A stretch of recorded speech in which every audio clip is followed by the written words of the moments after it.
আগৰ দিন আৰু এতিয়াৰ দিন মই জানো সময়ৰ লগত মানুহ পৰিৱৰ্তন হ'ব লাগে কিন্তু ইমান বেছি পৰিৱৰ্তন হ'ব নালাগে পৃথিৱী যিমান ডিজিটেল নহওক কিয় যিদিনাখন আপুনি বিপদত পৰিব সেইদিনাখন সেই অফলাইন মানুহকেইজনহে আহিব আপোনাক সহায় কৰিবলৈ আজিকালি সৰু ল'ৰা ছোৱালীবিলাকে একেলগে খেল ধেমালি নকৰে ঘৰতে থাকে কেৱল মোবাইল আৰু মাক দেউতাকক কয় যে মোবাইল চাই থাক পঢ়ি থাক শুই থাক কিন্তু বাহিৰত নাযাবি আগৰ দিনত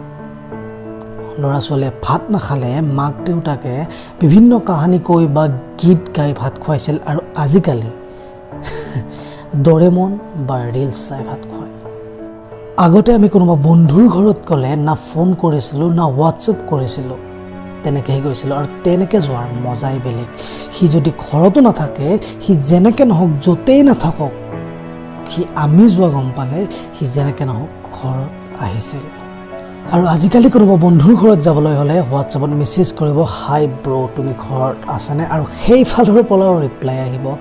নাই ব্ৰ' আজি মই অলপ ব্যস্ত আছোঁ তুমি কালি আহিবা আমি নতুন পৃথিৱীৰ নতুনত্বক আদৰি ল'ব লাগে কিন্তু নিজক কেতিয়াও পাহৰি যাব নালাগে